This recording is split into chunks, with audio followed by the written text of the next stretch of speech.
So welcome everyone, bienvenidos todos. Many thanks for making the space to be here with us.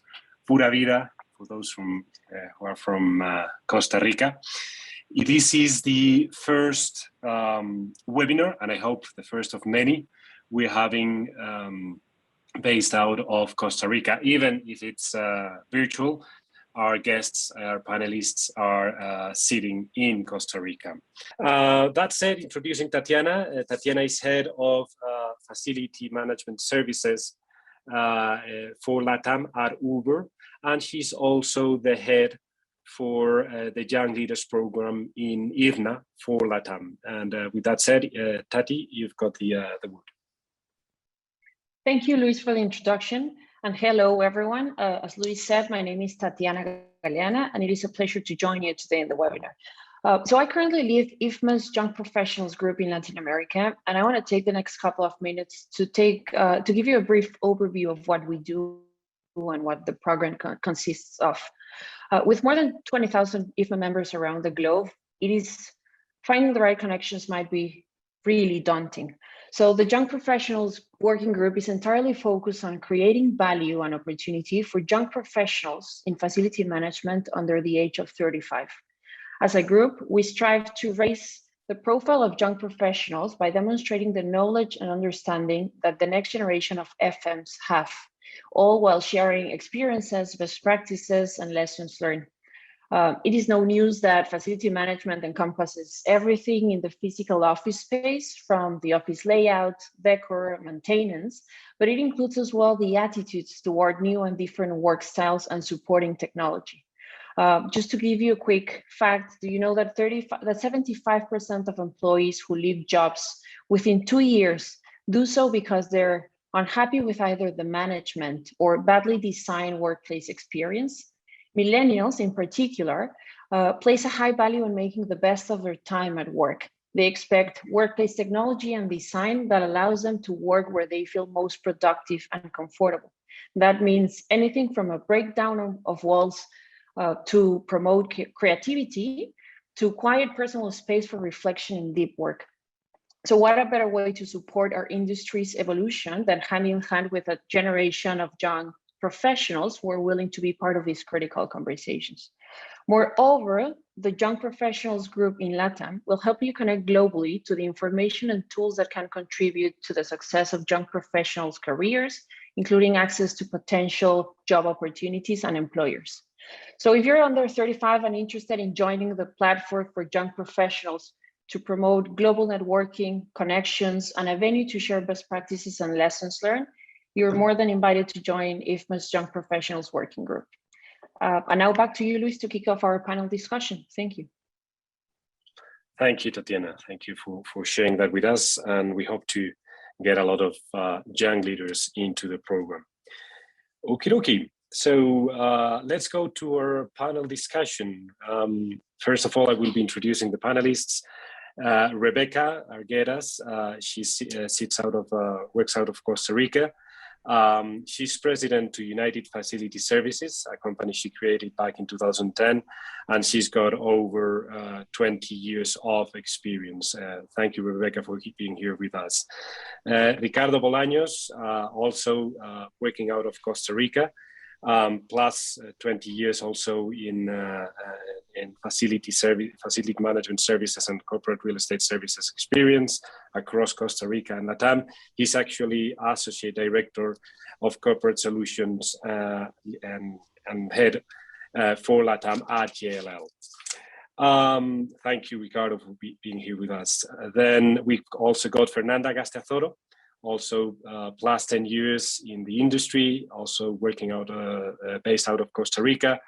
And most of her years of experience, she's been with Cushman, and she now leads project management practice in Costa Rica. Welcome, Fernanda, and thank you for being here. Sofia Fonseca de Niño, she's based out of the US. She's president and founder to Kio, and also lots of experience, lots of years of experience in change management and the corporate real estate industry. And last but not least, Colette Thank you for being here with us. She is Chief Strategy Officer and Product Officer, sorry, for Blue Sky IBE. And also, she's also got plus 20 years of experience in the corporate real estate and FM industries. And she also leads or co-leads the Beta initiative from IFMA focused on technology. So thank you all for being here. And I think we can switch to the live panel so we can see each other. Great. Thank you all for being here. Let's start with an introductory question for our Costa Rican-based panelists. Rebecca, in your opinion, what would be the strengths of real estate and FM, or facility management related services in Costa Rica, Central America, and broader LATAM? You've got your own company. I think better than anyone, you must know what are the challenges and the positive things of our industry in Central America. Thank you, Luis. En pura vida, desde Costa Rica. Always a pleasure and really happy to share this panel with this professional. I'm honored. Well, before we talk or speak about our industry, we have to remember that Costa Rica and the region biggest strength is our strategic location. And then for Costa Rica, our safe environment for business. That being said, in these times after COVID-19, we hope after, because we are in the middle of it right now in Costa Rica overall, our strong healthcare system and continuous efforts on sustainability are going to be key strengths. For FM, I will add that our professionalization, our capital human is our biggest strength on FM, on project management, and on corporate real estate. We have developed learnability. We are willing to innovate every time. Our people are responding really in advance of the necessities of the clients and users. So I think on FM, I will choose human capital. On real estate, I will say that it's a highly developed industry for now. And maybe the options of build and suit are really a catch for investors. So saying all this, in my opinion, as of now, we have all the right path to be a strong competitor on this nearshoring opportunity that is now open to the region. Not to talk just about Costa Rica, it's fair to say that Panama is already prepared to be a hub, a serious hub, and the other countries nearby are on the lineup. Thank you, Rebecca. I must say that when I was first in Costa Rica, I was surprised by the level of education of everyone. Everyone in Costa Rica is educated. I mean, and by educated, I mean school and university, languages, etc. It really, really surprised me. So yeah, completely. Ricardo, going to you. You've been in the IFM world, big players world with JLL for some years now. What would you say are the areas of opportunity for the kind of services JLL and other similar businesses offer in Costa Rica, Central America? And how do you think businesses, clients look up to these service providers in the region? Well, for Costa Rica, I need to add to say that I agree with Rebecca. I think the capital is the human beings that we have in Costa Rica is what the big players are looking for, other than just the free trade zone status that they can get, which is a competitive advantage.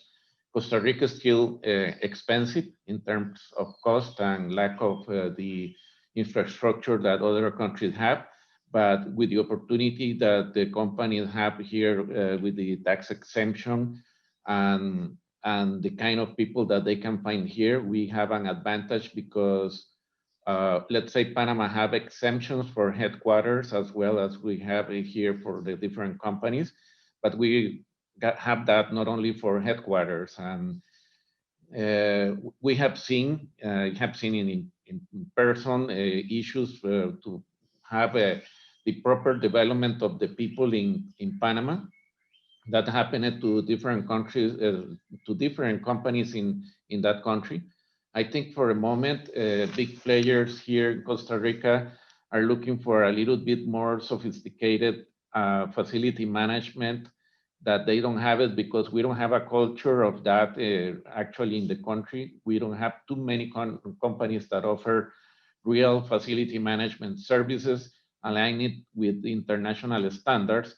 And some may be just, let's say, homemade solutions that doesn't support what the big companies are looking for in terms of the overall facility management. It's very different.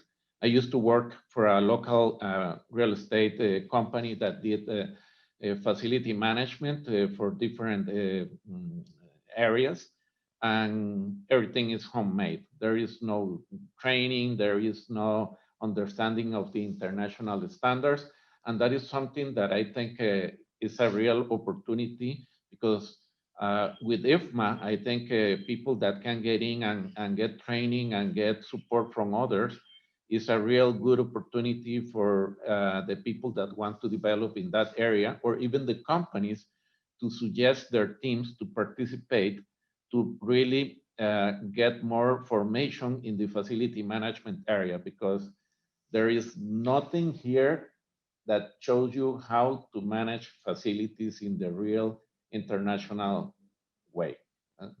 That may be my point. Thank you, Ricardo. Actually, IFMA's FM certification, if not the best, one of the best, and we're well accepted, and it's really, really thorough in the FM. Content knowledge that the FM needs to know, and also what I can also vouch that IFMA and Tatiana knows about these, because we've been talking about that. Is also creating a lot of content globally regarding the new role of the FM services. I think the FM services are kind of stepping up and broadening their scope, their knowledge, their responsibilities, and that's really good to hear. And IFMA is contributing and backing all that. Fernanda, from a PTM perspective, how would you complement Ricardo's and Rebecca's comments? I think they're spot on what they said. I think the education is there. This is a great population. I just think it's a little bit of structure and alignment that will get us there to satisfy our clients, because our clients in the majority are global firms, so they are expecting a certain degree or level of this skill set, right? It's just a little bit of structure and alignment. And from the project management side, I think aligned with FM, we need a little bit more of structure and interconnection, because there's a lot of new technologies and changes that are coming that we need to be aligned with them so we can interconnect that part. So I think there's a big opportunity of cross-selling in that part. A spontaneous question regarding it for Fernanda and Ricardo. Do different services call each other? Are you able to cross-sell? Let's say if a client is asking for or has FM services, do they ask for PGM services to the same company, or do they look outside? And the other way around, if, for example, Cushman is giving them project management services, do they then ask for IFM services to complement that? It is something that it occurs often, but I think that companies like to mix and match a little bit. From the real estate to the project management to the facilities management. So that's where we get to integrate ourselves with JLL and CBRE and the rest of the team. So it's not often, but it is something that happens. Well, in our case, we have a client that have almost, I would say, all the services that we provide: real estate, change management, occupancy planning, facility management, project management, and everything. But not all the accounts. Many of the accounts start with the facility management services, and then they probably go with the project management services. I think there is a point in which I can say, because in discussions with some clients, they don't even know what they need. They don't even know exactly what they should be looking for in facility management, because the companies change to a third company to manage their facilities, usually because that is not the core business that they have. But sometimes they don't are able to articulate exactly what they need. And sometimes that means that they also require some advice from somebody that may be hired, or maybe the facility management company that provides services to them can help them, not only for facilities, but other different type of business. And that is the way that usually we grow as well. We show them how we can help in change management, or in occupancy planning, or in the real estate portfolio management when they are, let's say, big companies. So that comes little by little, but usually with the facility management is the start that we have. Yeah, so you would say that FM services are normally the door through which you go into with a client, right? And then they start asking for, if you do your work correctly, yeah, obviously. And sometimes project management, when the new company comes and doesn't know the market, they prefer to hire a company that do the project management in the country for them. So that also happens a lot, and that may be the door to open to facility management, but probably those two are the main ones. Mm-hmm. And obviously there's a big boom here now with the new services, right? It's certification for immune, change management, workplace and management, and lead certifications. And we have now like a huge broad of services that maybe we don't know, or much of the teams don't know they actually exist. So that what Ricardo says is a little bit of guidance to see, is this is who can help you managing this situation. Thank you. Great comments. Actually, going to change management. Sophia, you're the expert here. Actually, you're part of the workplace community, one of the most important communities in IFMA. What role is change management going to play in a post-COVID world? I mean, we're already starting to hear businesses are going back. My clients are going back in the coming months. They each have different approaches. So what role do you think is it going to play? The return to the office is going to be a huge challenge. How is change management going to add value to that? And also, how do you think, what's your opinion on how FM relates, collaborates, interconnects, as someone was saying, with change management? Thank you, Luis. As Fernanda was saying, you can find in IFMA certifications, also change management opportunities, ways to learn about it. And We Evolutionaries is a way to keep at the forefront of that entire conversation. Change management deals with the interconnection of four main buckets. You've got the people side, which is the cultural side. Everybody's talking about how do we create a great culture when we come back to the office?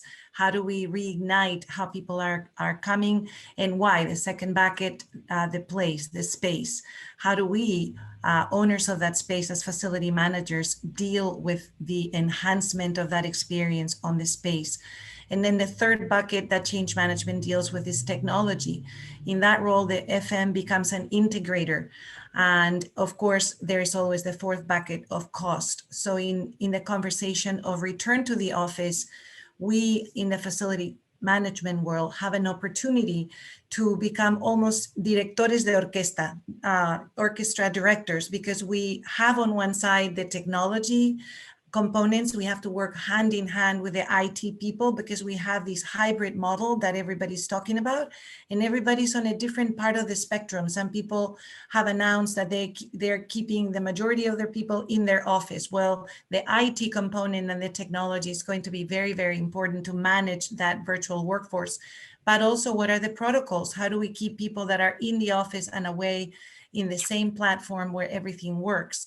Others have said they're coming back to the office mostly, and Rebecca has been telling us, and Fernanda, that a lot of the people in Costa Rica have been back in the office.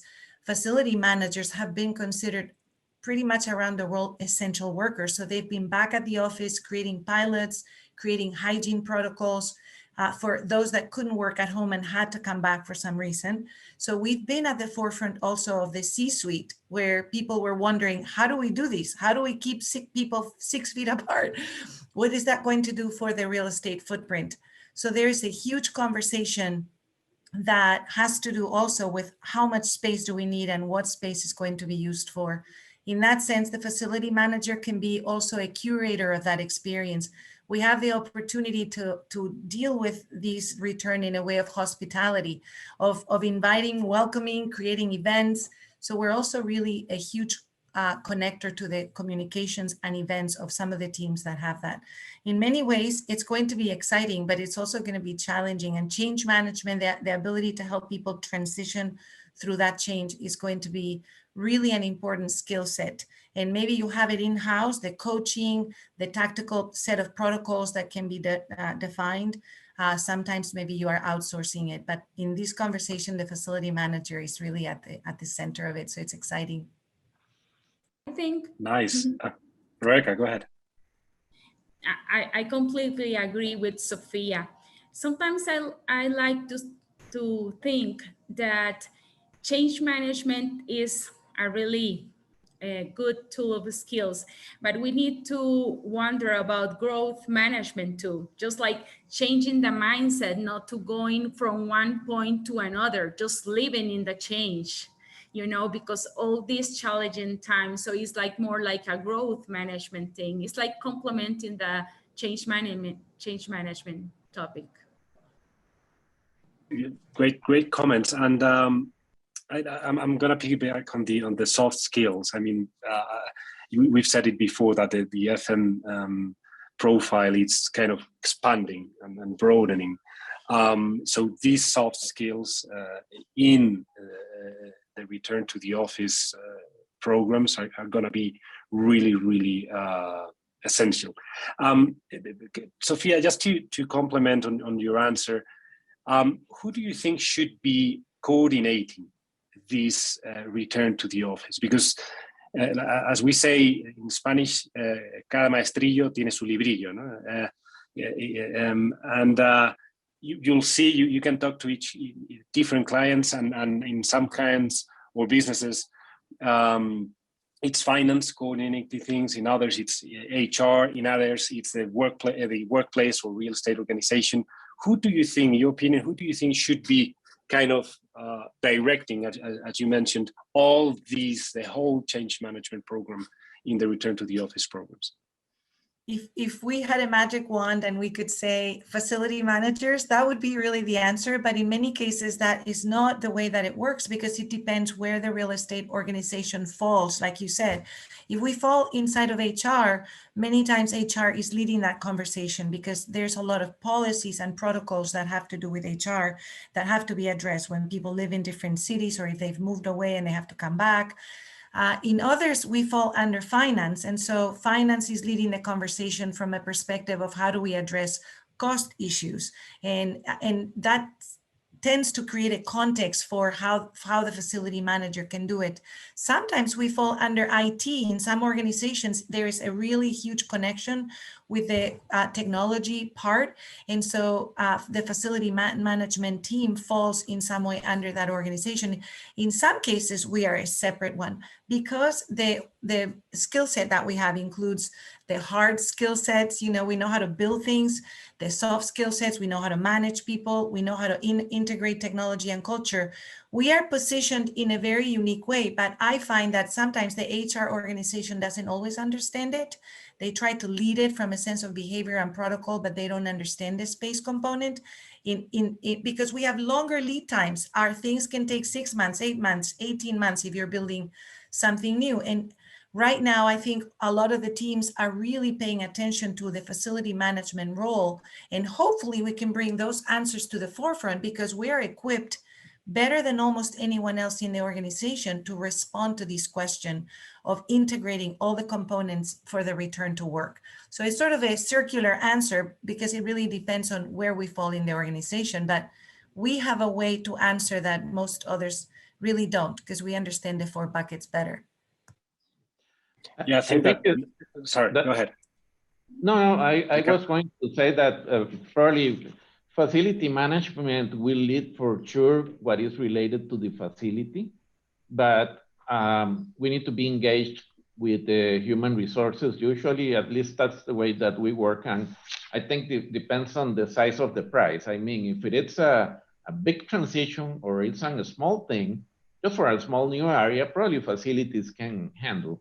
If it is an organization-wide, what we are going to be doing, I would say that we need to have the HR guys and also the communication or external relations, how they call it in the different companies, to get in, to make the proper message. And there should be a communication plan for the strategy that is going to be followed for change management, and need to be something organized. It's not something that you can do, just send a message tomorrow to everybody. That need to be a little bit organized. And sometimes people don't understand that, even HR. So many companies hire change management services to help them understand what should be the process that they need to follow. We have done that for transitions like moving one location to another. It's a big thing for the employees. So change management is very important. And sometimes I think the organization diminish the work of change management, even for the comeback plans that we have today. It's being closed, it's going to be open, but it's going to be different. It's a hybrid setup or whatever. Need to have the people in a good understanding of what they are going to see the day one, how they are going to get in, what are the process, what are the things that they should do and don't. And that should be part of a communication plan that is part, as I said, of the change management. So there are many things involved, but for sure, we need to be involved in the facilities area and all the other areas. Probably, well, HR have a word from the lead team that give the guidance on what they want for the organization. Rebecca, you were going to add something. Fernanda will go after. Sure. And Colette will get to your question, no worries. Right, go ahead. I was going to say that this gives us the opportunity to consider the FM as a discipline or contact sport. You know, before FM was more into buildings, not into people. Now it's a contact sport. We need to make connections. We need to make connections with all the departments, because for me, it's not just one deal thing. It's like that tolerance to people frustration has to be landing in every department to keep it together, you know? So I think it's an opportunity to connect more. Absolutely. Fernanda, you were gonna add something? Yes, is that exactly? I was more thinking of, you know, our organizations are prepared for this and we receive a lot of information, or we're being fed a lot of information, but there's in Costa Rica, a lot of companies that have their in-house FM team and not necessarily receiving all of this information. So I think the channel communication, you know, head out to your PM and I'll head out to my FM team, or go directly to your FM team or any specialized team that can really plan and direct you in the right way. Because at the end, everyone needs to be part of the process, because you have to have a case study, because you are customized to your service and what you do, and it's not the same plan for everyone. So I would say that it's that everyone is involved, because for IT, it's going to be a big change, what's coming up, and for finance has to be involved and said yes, and the PM needs to be involved as well as the facility that will be the head of everything. So I would say reach out if you don't, we'll guide you into any process. Luis, I would just add that, Sure. FM shouldn't underestimate the need for change management. So many believe that we were successful in implementing the change to work from home.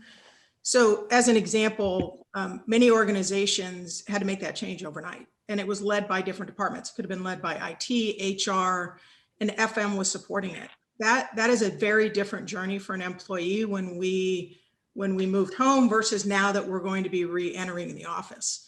So in many cases for an employee, and we talked on this earlier, change is very personal, and moving to a work environment at home was a familiar and some felt safer environment than being in the office. When they return to the office, that's going to be a change. They're going to be returning to an office that may be physically different. Certainly the protocols of how to use that office are going to be different. And in some cases, they may feel it's not as safe as where they're coming from. So facility managers are going to have a much different role and a stronger role than they ever had before in this change management process, bringing those groups together. And I agree with Sophia, they are at the pinpoint of this discussion. So if you think about those areas that many change management programs say are critical, right? You need a change agent, you need to support the change, and then you need to monitor that change along the way. And facilities managers will play in every piece of that. Yeah, I would add to that as well that talking about soft skills, more and more that is more required in the facility management world, because it's no longer an organization that is hidden in the basement that used to be. Now it's more present because we are also managing sometimes events, sometimes we are managing entrance protocols, and we need to have people in front of the clients that are coming in because we are doing, let's say, the first day welcome, probably in conjunction with HR, but you need soft skills. You need people that have the ability to talk with others, that have good relationship management skills and client management, because again, we are not longer in the basement. We are present and all time in different places, and that is happening more and more. And I know not all the companies are in that point, but many companies are understanding that the facility management services may extend and help them to really have this hypercare when the people is coming back to the office. Who is going to do that? It's not the grumpy guy that is going to receive everybody. They want to have a smiling face. They want to have somebody that is knowledgeable about the conditions of the space, on what can do and cannot, that can facilitate the people understand what they need to do. So yeah, soft skills is becoming very important as well. Correct? Luis, can I give one quick example? This, sure. In the last few months, I was assisting a client and they were connecting with the FMer about what happened in the last year when, March of 2020, everybody went home. They became the ones that were giving the desks that were, or the chairs that people were coming to pick up. They were the ones that were deploying technology and headphones and assisting people to set up things in their computers. So all of a sudden, like Ricardo is saying, somebody that is in the background or used to be in the basement became somebody that everybody needed to be a friend with, because they were the main connection back to the office. So over the year, they became people that put events together, like we were saying, or that sent coffee. Here, people in some of the tech spaces receive amenities. So all of a sudden they were putting together yoga events, virtual events, sending cards so that people could order food. So that has changed completely the role from something that was mainly about space to something that involved everything else.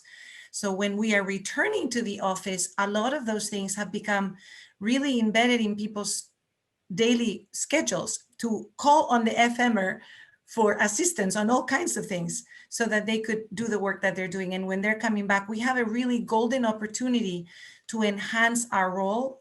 And the roles that I'm assisting right now, I'm helping another company, they're returning in June.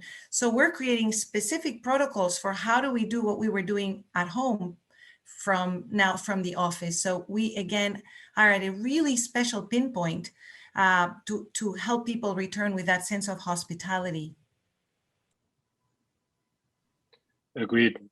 Great comments, great insights from everyone and from different perspectives. So I think communication, soft skills are going to be, no matter who's going to be coordinating it, soft communication is going to be essential between all the areas. Colette, getting back to you, technology.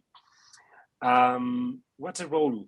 What role is technology going to play in change management? And if it isn't playing a role right now, why should businesses consider technology regarding change management and returning to the office? You know, it's interesting. If you think about technology and change management, they're symbiotic, right? You need a good change management program when you're implementing technology, and you need technology when you're implementing a change management program, especially if you want to monitor and help the success of that program. And the two collaborate, but they collaborate differently. So if you think about the speed in which both of those move, so technology moves very quickly and can move very quickly. And when you're making a change to an organization and it affects individuals, that tends to move slower. And so mapping those two collectively together on how they help is going to be important when people think about it, right? Because it is about individuals and how they're accepting that change. And when you do a digital transformation or you implement any technology, it really depends on change, right? And how people are going to accept and how the organization is going to adapt to that change. And having change management programs will increase the success. I think we've all heard the statistics, right? Half of change management initiatives fail. You know, maybe half, more than half, whatever that number is, technology can help increase the percentage of success rates. And that's going to be important going forward. So if you think about the technology, and I think a lot of you have already touched upon this, the technology that we can roll out is really about the personal experience. It's about monitoring how people are going through that change at each given point, and then providing that feedback to the organization so they can make those adjustments. The facilities managers are really focused on providing that safe work environment, but also the services that are being delivered to the employees. And those needs to be adjusted based on how the employees are adapting to the new kind of re-occupancy plans. And so in some cases, for the first time, organizations are going to have that data and analytics to help. And that's going to be important going forward. Nice. Thank you, Colette. We already have a couple of questions in the chat. We'll move over to those questions in 10 minutes or so. Just allow me to go further with some other questions. Rebecca, I believe this would be to all of the Costa Rica-based people, but Rebecca, in your opinion, you've been giving FM services for a long time in Costa Rica and Central America now.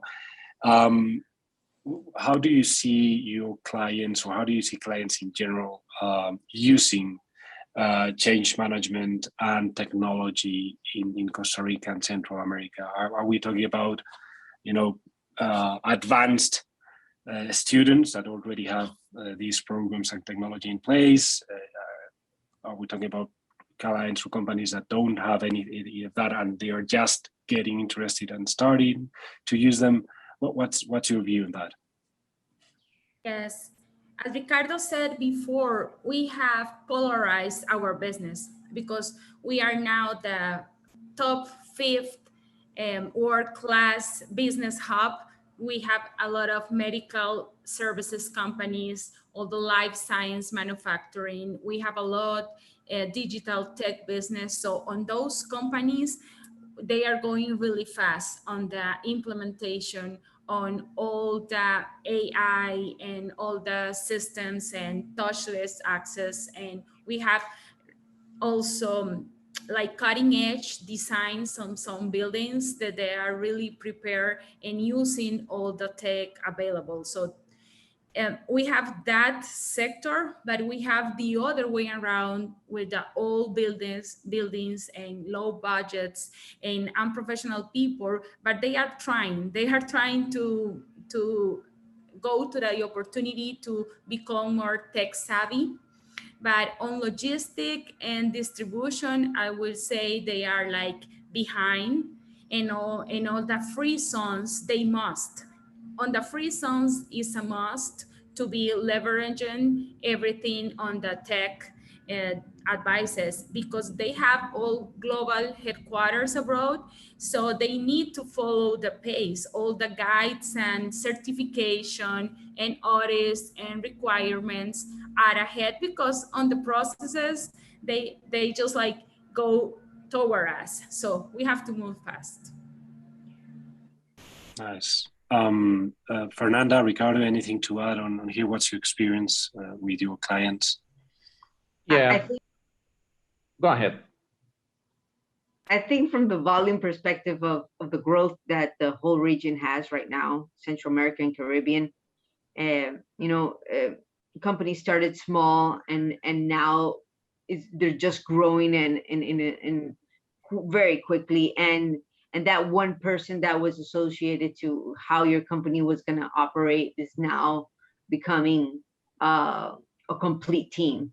So there is that, and as Rebecca said, it's the medical device companies that need a certain level of experience teams, and then there's obviously corporate interior and all that, and the management of the new areas related to wellness, to amenities that now they have for client retention. I think that's very important, because now the operations are just growing exponentially. So yeah. Yeah, I was going to say that most of the corporate companies, the big ones, were better prepared for this pandemic in terms of business continuity, because most of those companies have what Rebecca mentioned, all the necessary amenities on site for communication, for virtual meetings, but also most of them may have already moved it to laptops, which made it very easy just to go home and work from there.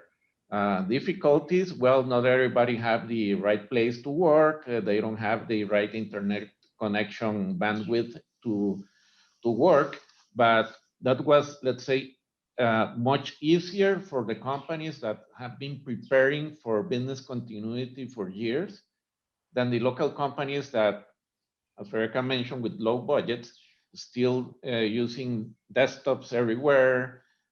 They don't have budget to move to more different ways to communicate like we are doing now virtually. So that marked a big difference between those companies and how they supported. What happened to the company that we provide services? Nothing. We never closed, actually, but people were not obligated to go to the office. And some people still go there, but they have now using technology. Technology in what way? Well, to make reservations of this space. You cannot just go and show there. Well, you need to reserve your space to make sure that it's clean and nobody else is going to use that space that day. And we use the social distancing to put everybody and everything, but that is something that early in time last year, we have started to prepare. Local companies may not have done that, and they even don't have the opportunity to send people home because everybody have a desktop. So it was very complicated. In other companies that are providing back office services, it's easier. In industry, is very difficult, like Intel. Well, if you need to have the people there in production, well, it's complicated, but all the people that they had in office space, because they also have a big chunk of people there, could go home and work. And that is something that I think is mark a very big difference between the companies that we have in the country. So unfortunately, the big ones have money and have work done in advancing all these things. So we're easier for them than the local smaller companies. Thank you, Ricardo. Sophia, I think a final question for you before we go into the questions, into the questions the attendees are making. Change management, let's put it this way. The return to the office is going to have two added challenges now. One is stress. I mean, COVID is still going to be around, so we're going to be handling a lot of stress. And also I've been reading a lot of stress and FOMO, fear of missing out, because we've been out of the office for a year or so or more. So that's one of the challenges. And the other one is culture. A lot of companies are taking advantage of the situation to move to a hybrid style of working. That means a bigger ratio, or not a one-to-one seating ratio, to put it that way. So that will imply a change of culture in employees and managers. How do you think change management is going to bring benefits, or is going to help in addressing those two challenges? So let me rephrase it. Are you saying the fear of missing out and the stress being the two components, Luis? Change management addressing those two main things? No, sorry. The stress is breakdowns into two reasons for stress. Okay. One is COVID is still going to be around, so people will still fear to get COVID, more even if we haven't been vaccinated yet in our countries. That's and the other stress cause is the fear of missing out, because we have been out of the office for a year or so. And there's an second added challenge, which is the culture change towards a hybrid workplace. Okay. Yes. Change management is the ability to have a couple of really good skill sets. One of them is to develop emotional intelligence, the ability to really be deep listeners to what's happening. And people that are stressed out, they're afraid of coming back, they're afraid of what's happening with returning to the office and the protocols that are going to be there. Stress sometimes even about having to check in, like Ricardo was saying, you have to reserve a space. Will there be a space if I show up? Will it be clean? Will the people that I need be there? So change management is the ability to provide protocols that make that transition seamless. On the technology platforms like Colette was talking about, that integration, that you can reserve a space, that you know it's being cleaned, that you know who is going to be where, mapping it.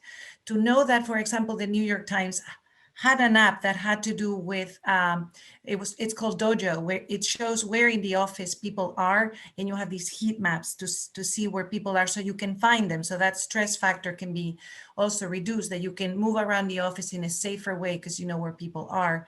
The fear of missing out is also an important part on the people that are outside that become virtual workers, that are going to be virtual workers for the long time. Some companies have declared options, and you can, like Spotify, people can be remote 100%.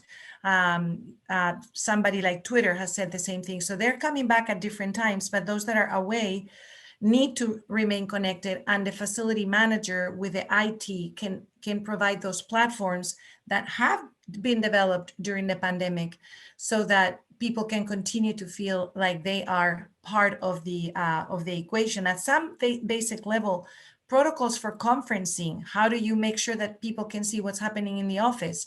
So I've seen IT departments that are developing those protocols. And in that sense, we can learn the lessons and bring them forward into the future. And change management is that ability to integrate and coordinate. I think the facility manager also has a great role on that. Quick note. I think for change management, one of the main focuses in terms of facilities area is how we ensure to the people that the facility is safe. They are not going to get anything there. So social distancing, protocols at the entrance, cleaning, all that. So I think it's very important part of the change management to communicate the people that they are going to be safe in the office. If they don't feel safe in the office, they don't want to go to the office. In this moment, the offices that we manage, we can ensure the people that probably they are safer than they are at home for many reasons, including air filtering and all that. So just that. Thank you, Ricardo. Let's move to the questions. But we'll try to address them all. Bear with us if we don't. There's a good question here, and I'll leave it open to anyone who wants to answer. This situation, the pandemic, has caused or provoked much more engaged C-suite executives with the FM. How do you guys think, is that positive? And what positive impact has it had in the organizations that the C-suite has been engaging much more with the FM teams? Who wants to go first? I can say something about that. I've seen a range of them over the last year. In one case of a technology company, logistics technology company, the real estate and facilities management team actually dictated that the C-suite couldn't come back to the office. And I found that very interesting, that they were the ones dictating to the C-suite who could come and could not come. They created a business case about what it did to culture, that it created second-rate citizens. They created also safety protocols that they thought would not be could not be sustained if everybody was coming in certain circumstances. And so they were the ones dictating, no, we don't want the C-suite to come. In this other company, they were describing the C-suite always being present, wanting people to come, and the FMers that were essential workers were the ones that were with the C-suite all the time because nobody else was there. And so they had access in that sense. So it has created a really unique opportunity where the C-suite is asking lots of very important questions of our field. You know, we've been asking for a seat at the table with the C-suite for years, and now we have it. Exactly. Whether we like it or not, we have it. And we can help the C-suite with a couple areas. One is the physical space, right? Do we have the right space and the right location to support our employees? Do we have the right services? They can help with the communication. Even with technology, it gives them that ability for that one message across the organization at the same time. And so there are various ways that we can help the C-suite at this time. But I think mainly it's around culture and it's around people and what we can do to ease and to increase the success of that reoccupancy plan. And providing data and insights that are going to help the business going forward based on a lot of that information, and some of that's going to come through that technology, is going to be really important. So I think now is a great time for facilities management and corporate real estate executives to have that dialogue with the C-suite. And they're going to recognize how important, you know, having a team to support them through this is going to be. Good. Nice insight, Colette. And continuing with you, there's a question in the chat and it's about tech, so I'll go with you. What do you think are the most important digital workplace tools for companies and the future of work or the future of the office experience? Yeah, we actually drafted an article recently that'll come out in FMJ on this very topic with the workplace evolutionaries, kind of touching upon the areas. And it really is going to be, so if you think about the employee journey from when they get to the office, you know, whether they are going to register how they feel when they first come in, or they're going to register, or visitors are going to register, all the way through to room reservations, how people are using the space in real time. So facilities managers can make those adjustments. You know, do they have too many offices? Do they need more collaborative space? How many people are coming in? On which days are they coming in? And do you have the right amount of space? And so technology is going to help at every one of those inflection points for an organization going forward, all the way down to ordering services, right? Really understanding, you know, what type of services do people need when they're in the space? You know, how much are they going to use of the soft services? What do they need to do in terms of air quality in making the environment safe, right? And the cleaning protocols. So all of that's going to come together, and technology is going to enable that. And new technology, especially around occupancy and occupancy planning, and really understanding, you know, are we going to have that variability of employees and contract workers and coming in to collaborate and which days teams are going to come in and how much space do you need is going to be somewhat of a challenge for facilities management, and technology is going to help with that. Good, nice, thank you. Ted, I believe there's a question in the chat. I'll redirect to you. What do you think regarding IFMA certifications and trainings? What do you think are the most important ones? What would be your opinion on that?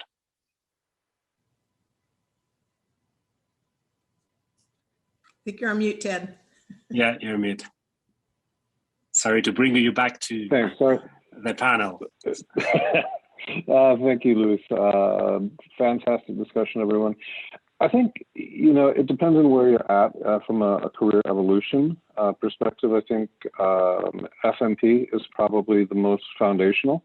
It covers the fundamentals, you know, even if you had a fair amount of experience in the industry. So I would say FMP would be the most important one. And that's the one I think if was looking at translating first into Spanish. So what are your thoughts? Luis, go ahead. Well, the FM certification, I think it's one of the most thorough ones and complete ones. And as I said at the beginning, it's worldwide accepted and recognized. So you get credit anywhere you go. I've been looking also at sustainability certifications. They really look good. I actually was planning in doing one of them.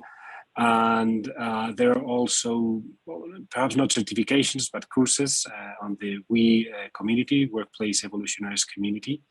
There's huge load of content there regarding what we were talking about before, how the FM profile is expanding, and how FM people we need to if we don't have them yet, to create those soft skills, communication skills, people skills, to be able to get over the challenges the future is bringing to us. So I think that would be my take. I don't know, anyone else wants to share their experience and certifications in IFMA? As I recently took the sustainability program, and I also have the CFM, but I wouldn't underestimate, as you mentioned earlier, there's a foundation of knowledge within IFMA, right? Even in the communities, right? Peer-to-peer knowledge sharing. You know, when we all rise together, our industry rises. And sharing that information and being open to help peers across the industry, you're going to find a lot of information, from benchmarking to articles, even courses on specific topics. So there's a great foundation there for everyone to draw on. Good. Fair, Fernanda. Yeah, I think before, maybe 2 years ago, you could find that some of our clients wanted LEED or WELL certification. It was rounding some. But now, as we're seeing real estate and the new buildings and the new projects, now it's not some. It's not a nice to have anymore. They're really getting into, you know, fit well and getting LEED certifications for their buildings. So it will be very important for the FM to be prepared for that and to manage those new accommodations that you will have. So that's very important. Nice, thank you, Fer. There are a couple of questions here. I mean, I'll try to answer them too, but Ted, Tatiana, Colette, feel free to add up. And also, obviously, Rebecca, Fer, and Ricardo. Yeah, how can attendees connect with our IFMA members in Costa Rica and LATAM? Well, first of all, reach out to us. I mean, you can reach out to Fer, to Rebecca, to Ricardo, who are based out of Costa Rica. And if you're not in Costa Rica and sitting somewhere else, feel free to also to get into reaching out to me or to Ted directly. And also, when you subscribe to IFMA and you get registered in IFMA, it asks you if you want to be connected to a chapter. We don't yet have a chapter in Costa Rica. Actually, one of the reasons we were pushing for this webinar in Costa Rica is precisely to be able to get in contact with all of you and start the process to create a chapter in Costa Rica to empower you and create that network you're asking about. So when getting into IFMA, it also asks you about a chapter, and you can see the members in that chapter there too. And the same for LATAM. And there's a follow-up question: how much does it cost to join a council or community? Well, that depends on the council and community. Normally, when you subscribe into IFMA, it also asks you what community or council do you want to join. And I don't remember the exact cost, but it's not a high cost at all. Then you can also get into the other councils or groups along your membership life whenever you want to in the IFMA page. I don't know, Ted or Colette, do you want to add anything to that? Yeah, just a little bit. One of the things that we talked about offline is IFMA has a great tool called IFMA Engage. So each active community council chapter that wants to use the IFMA platform to connect with each other can do. Given this initiative, I think we'll be looking at by the beginning of next month having an IFMA Engage group specifically for LATAM. So that will enable communication to all members. I think one of the things that we've noticed, Luis and Colette, is our membership from the IT community and data has grown exponentially in Latin America during the pandemic. So we actually, that's where most of our growth has come from. So even though you may be in a geography that doesn't have a chapter, for example, Panama or Colombia, we are seeing people wanting to engage, and talk about technology and sustainability and change management. So I think that would be another way to engage. Good. That said, Colette, many thanks for being here. Ricardo, thank you for the time. Fer, Sofia, Rebecca, thank you very much for your time and sharing the knowledge. Ted, thank you for your support and also Colette from the Americas Advisory Board and the ADC communities. Thank you for being able to bring Don in here. Tatiana, thank you very much for being here too and sharing with us this great initiative for the young leaders. And let's hope that we get a lot of requests to join that group. And also thank you to Alex Dugan. You haven't seen her here in the webinar, but she's been at the backstage besides a couple of other people helping and making it possible. So thank you to all, and hope to see you soon in person. Take care. Thanks, everyone.